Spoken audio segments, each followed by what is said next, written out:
Hi, this is Yuji Yamani. I'm broadcasting this from Sydney, Australia. Okay, today I want to talk about the difference between Google, Perplexity, and GenSpark. I'm going to show you little demonstrations and so that you can see the difference between those three. Okay, let's get started. Alright, so this is Perplexity, which I love the most. It's really good. I started paying for the subscriptions from this month. I love the usability. I like the design. I like the performance. Okay, let's get started. What do you want me to ask that? Okay, I have a note here. Okay, for example, COVID-19. Do you still remember what it is? Okay, let's search about it. Okay, I paste this word COVID-19. Okay, just ask that. And bam, straight away you get the result. It shows you what the COVID-19 is. And I like the most is, see this microphone or earphone button? I click it and they start reading what. COVID-19 is caused by SARS. This system, most people experience mild fever, cough, like that. Okay, so straight away the answer will be given and you can listen the audio and explain what it is. Isn't that great? And it shows you like additional like 6 or 5 related questions related to the COVID-19. For example, what are the latest updates on the COVID-19 vaccines? How does the COVID-19 affect pregnant women differently? What are the most common rhythm of COVID-19? How can I protect myself from COVID-19 in the crowded areas? Okay, for example, if I click that question, you get the answer straight away. And I click this microphone or the earphone button, and you get the answer straight away. I do the same thing in GenSpark. Let me go to GenSpark. Hold on. GenSpark. Yeah, okay. GenSpark doesn't have the app yet. Okay, it has got the browser version, so the usability is not so good for the mobile users. Okay, as you can see, you get answers like that, you get the images like that, and there are 3 questions followed by this answer saying the people also ask. Yeah, so that's a GenSpark AI, and I don't have to show this, but if I ask that in Google, where's the app for the Google? Yeah, if I type it COVID-19, then you get answer like that. Yeah, so that's Google. Okay. All right, next, let's ask about Donald Trump. Okay, so I type who is Donald Trump. Okay, let me start with the Google this time. Okay. So you get some photos about him, some overview, okay? And you can see about him in the summary format. It says born 14th June 1946. He's 78 years old, right? He's got 1, 2, 3, 4, 5 kids. Or he's got 5 kids. I didn't know that. And of course, you see the link to Wikipedia and a lot of other photos like Instagram, Twitter. Okay, so I do the same thing in GenSpark, okay? Who is Donald Trump? And okay, so GenSpark start generating a lot of things at the same time, and you get the images, overview, yeah, it's still generating. And follow-up questions also be there saying, what are the key milestones in the Donald Trump business career? Yeah, like that. Okay, I show you the Perplexity now. Okay, Perplexity has iOS app. But GenSpark doesn't have that. Okay, bang. You get some images, you get some overview, yeah, and then what I'm going to do is click the earphone button, then you get answer. Donald John Trump, born on June 14th, 1946 in Queens, New York. Is an American politician, businessman, and a media personality who served as the 45th president of the United States from 2017 to 2021. Renaming in the Trump organization, Trump expanded the business into the various sectors, including hotels, casinos, and golf courses, and became a well-known figure in the media through his reality TV show, The Apprentice.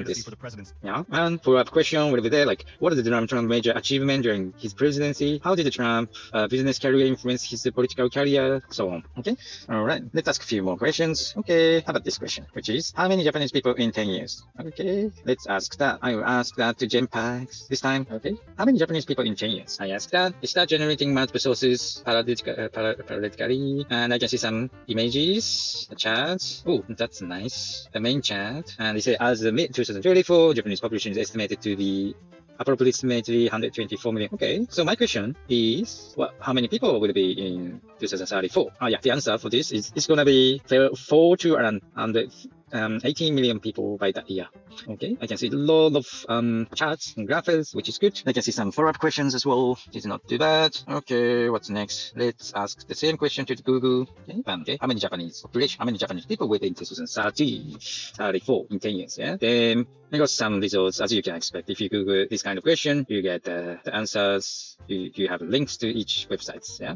Okay, let's have a look at Perplexity. It's the components, right? Perplexity. Yeah. Okay, how many Japanese people in 10 years? And bang, you see some images, yeah, and some answer. Okay, let me click that earphone button and see what this says. Japan's population is projected to continue its decline over the next decade. As of 2024, the population is estimated to approximately 123 million people. By 2030, it's expected to exceed 216 million. Is attributed to a combination of factors, including a low fertility rate, which has been below the replacement. And it says Japanese population is anticipated to continue shrinking beyond 2030, with the projections indicating a further drop to below 100 million by 2048. Wow, Japan is having big problem. Yeah? Oh, this image might be the right thing that I want to see right now, because this chart is going to show you how many the prediction of Japanese population in next 50 years. Okay, so currently we have around 120 million people, but it will drop to around 80 million people by 2070. See, so it's a significant drop happening in a few decades. Okay, that's another question. Let me see another question as well. Okay.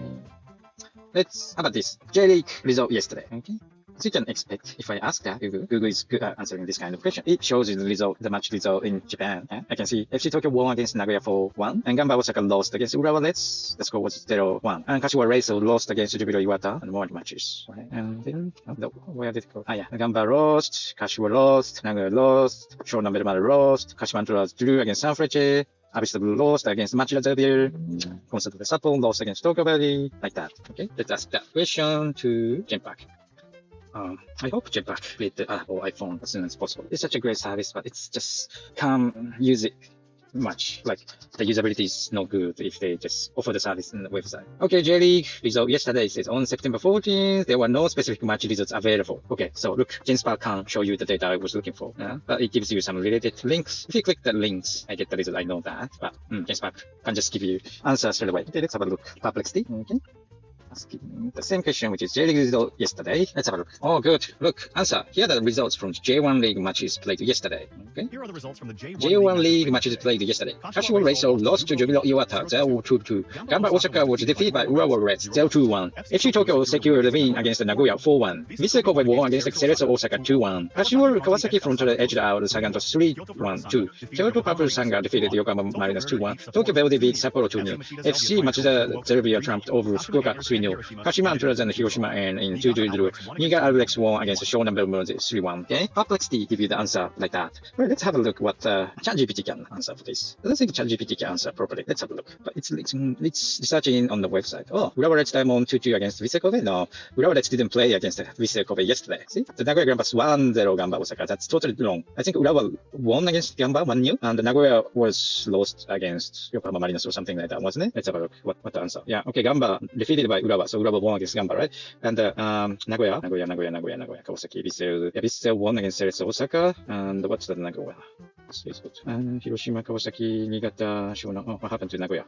Okay, let's have a look. The result in the Google. Nagoya. Yeah, Nagoya lost against FC Tokyo 4-1. Yeah, so ChatGPT also can get you what you wanted to see. How about the Claude? Okay. J-League results yesterday. And it says apologies. Can give you the data. Okay, so Claude is something like, it's disappointing. Okay, how about this? Okay, I want to search about Tasmanian Tiger. Let's ask that to Google. Okay, let's go to Google, Tasmanian Tiger. Okay, as expected, I see some images of Tasmanian Tiger, and it shows you the overview, a summary, and what it is. Okay, but if I do Perplexity, okay, I just type Tasmanian Tiger. Okay, yeah, same, some images on the top and some overview, and it shows you what it is. Isn't it great? And you're right, I'm going to press this earphone. Tasmanian tiger, also known as the tiger scene, Thylacynus cynocephalus, was a cartoon. It gives you the answer by audio, which is really good. And the related questions will be what are the main reasons for the Tasman tiger's extinction? That's a good question. I just click it. Then I see the answer, hunting, habit, distraction, diseases, poor genetic health, so on. Okay, let's ask that to GemSpark. Let's see what it says. Okay, come on. Why can't I move? Okay, paste Tasmanian Tiger. Thinking, analyzing data. It takes time. GemSpark is taking time. Finally summarizing the text saying, okay, Tasmanian Tiger is blah, blah, blah, right? And it shows you some images, right? And it shows you some links to the YouTube channels, some illustrations, and follow-up question. Let's ask a few more questions. Okay, how about this one? iPhone 15 versus Galaxy S24. Let's ask that. Okay. All right. What do you want me to ask first? Okay. How about Perplexity? Oh, what happened? My mobile is very hot right now. It's gonna explode. Okay, 1 second. iPhone 15 versus Galaxy S24. The comparisons. Okay. It gives you the link to YouTube, some images. Okay, the display design, it's like this and that, performance, it's like this and that, and the camera, it's like this and that, batteries and charging, it's like this and that, software and features, like that, and show you some related thing. But Google, come on. My phone is freezing right now. I'm using iPhone 12. I should definitely improve. I should definitely get a better phone soon. Okay, iPhone 15, so it gives you links to the videos and the articles, as expected. Okay, let's have a look at in GenSpark. Okay, remove. Paste, iPhone versus Galaxy 24, like that. Give you videos link, images link, and it gives you some summary. Yeah, and let's click one of this created link. Okay, so analyzing, thinking, analyzing data now. I'm sure it's grabbing, fetching the data from multiple sites, and now it's generating to summarize the data. Okay, so it give you some summary what the difference between these two, which is the same as the Perplexity. But how about this? If I add the word in table format, I expect to see the difference between these two in the table format. It's generating, it takes a fan. Look, it gives me the difference in the table format as expected. See, the starting price is the same between these two. Different display size, different display brightness, different refresh rate, professor. Can I do that in the Perplexity? Let's have a look. Okay, let me go to the previous page. Here I say in table format. And here it comes. Look, that was in seconds. Isn't it beautiful? Yeah. Okay, let's ask a few more questions. How about this one? Seoul family travel 1 week, because I'm gonna go to Seoul for travel with my family. Okay, firstly, I'm not gonna do Google anymore, because we all know what result we expect to see. Hold on. Okay, 1 second. I'm going to paste saying Seoul family travel 1 week. Okay. Okay. For 1 week family trip to Seoul, South Korea, you can enjoy variety of culture, historical, blah blah blah. And it gives me one like itinerary. Day 1, cultural exploration. Go to Yongkok Place and go to Bakcheon Hankook Village. Day 2, amusement adventure. Go to Lot World. Day 3, nature and relaxations. Go to Changgyeongchong Stream and go to the Seoul Forest. Day 4, modern Seoul. Go to Namsan Seoul Tower and go to Myeongdong. Day 5, day trip, go to Nami Island, blah, blah, blah. Yeah. So Perplexity gave me only one itinerary. Let's have a look at GenSpark. Okay. GenSpark. Okay. Seoul family travel 1 week, and bang. It gives me a lot of images to begin with, and then one itinerary was shown, and second itinerary was shown, third itinerary was shown, fourth itinerary. See, isn't it great? And if I click one of this GenSpark travel page, bang, it shows you table format, summary, data exploring Itaewon, go to there and there. Isn't it great? As you can see, GenSpark is much better, showing you the multiple itineraries like that. Wow, it's super great, isn't it? Okay, last, so this will be my last question to those AI engines. Australian International Student Camp. So this is the new news in Australian, new news announced by Australian government. Okay, let's have a look at let's have a look at Perplexity. I'm not going to do this anymore in the Google. Fun. Okay, here you go. The answer was shown like this. Basically it says, okay, let's click the audio button. The Australian government has announced a new cap on the international student numbers, known as the national planning level, which will limit the number of new international students starting their studies in 2025 to 270,000. This cap is intended to manage growth of international student program and ensure the quality of education support service. Okay, so that's Perplexity. Okay, let's have a look at that in the GenSpark. Okay, and Australian International Student Cap, and it shows you the result. Like saying that's almost same thing. Like Australian government has announced a new cap on the international student enrollment effective from January 1st, 2025. I found the mistake. It says Australian government has announced international student enrollments, but it's not enrollment. It should be commencement. The number of enrollment and number of commencement is different. So this is wrong. So GenSpark got it wrong this time. But apart from that, they all look good. Okay, so we've done the demo. We asked a few questions. What did you think about it? Yeah. Personally, I like the Perplexity the best. I started paying for it because I love the usability. I like the performance. I like the design, everything. Yeah? And I like the audio button there because I have bad eyes. I don't want to keep watching the smartphone. I just want to search it and just press the button. And I want to close my eyes and find out the answer. But GenSpark is also good when you ask a question about travel itineraries. Like you want to go to Japan, it's going to definitely help you, giving you ideas what you want to do in Japan. Isn't that great? So I would say, if you want to do the Google thing, I recommend you to do the Perplexity. Because Perplexity has a mobile app, and it gives you a really good usability. And it gives you the answer straight away, like you saw. But if you want to kind of research something, and if you feel like you have to research on not only one page, but multiple pages, like 5, or if you want to, let's say, go to Tokyo, you want to make up a plan. Like, you've probably been to Tokyo a couple of times, you've been to those like basic places. Now you want to know more about like local places, famous places where the normal like local people goes. You have to kind of dig into multiple web blogs and pages, right? It takes time. But definitely GenSpark will help you for that, because you can just ask like that to the GenSpark engine, and it will search on behalf of you to 10 other web blogs and give you the summarize and then differential links, right? So it will definitely save your time for researching it. That's for sure. From now on, what I'm going to do, I'm not going to do Google anymore. That's for sure. Okay. Any question that I have, I will ask to Perplexity first. And if I feel like I need more researches or I want to know a bit more, I probably use GenSpark for that. Those research things, it's time consuming, a lot of effort to do that. Before I started using Perplexity or GenSpark, I was only doing the research in the ChatGPT or the Claude AI, but sometimes they lie or they give you the information. It looks legit, but you can't trust them 100%. Yeah, but for Perplexity or GenSpark, they make a mistake a little bit, but I can trust them more because they give you the differential links, so I can do the fact check at the same time. Yeah, today I showed you the demonstrations, the difference between Google, Perplexity, and GenSpark. Hopefully you liked it. I broadcast this kind of knowledge or the information on news every morning. Sometimes I broadcast it in English like this, or sometimes I broadcast this in Japanese. And I've been interested in mostly real estate investment, stocks investment, AI thing, IT related thing, and something that are very hot in the world, in a global prospect, not only in Australia, not only in Japan. So if you want to learn something like that with me, please hit the subscribe button and hit the like button as well. Thank you for listening. See you next time. Okay, let me do chit chat. Okay, the time is 2:24. I couldn't do this broadcast this morning. I usually do broadcast in the morning. The reason why I couldn't do it this morning is I woke up 9:30. I was so tired yesterday. Don't know why. Maybe I drank a lot of beer last night. And this morning around 6 o'clock, my cat tried to wake me up. She started, pushing the item and drop things from the table to wake me up, but kind of refused it. I slept in, so she was really grumpy this morning. Yeah, then when I woke up at 9:30, I took a walk to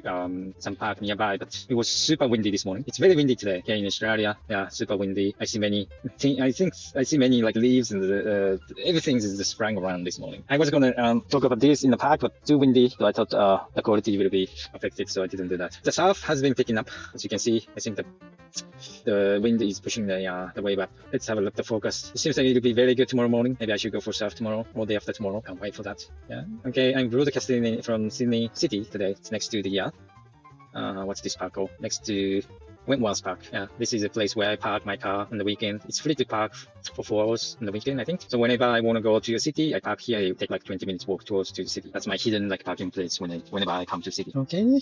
Yeah. This morning there was Sydney Marathon happened. So I think thousands of people ran for 42 kilometers this morning. I saw some runners. They look so tired after running. Well, my friend participated that. He joined the marathon. He told me he has to get up like 4:30 a.m. this morning. He has to go to North Sydney Park at 5:30, and he has to run on top of the bridge. And he's gone to the King's Cross, and he came back to the Opera House. I think the goal is at the Opera House. So he was eating a lot of carbs yesterday to gain the energy to run for more than 40 kilometers. Hopefully he did well. Okay, that's pretty much I wanted to talk about today. Thank you for listening.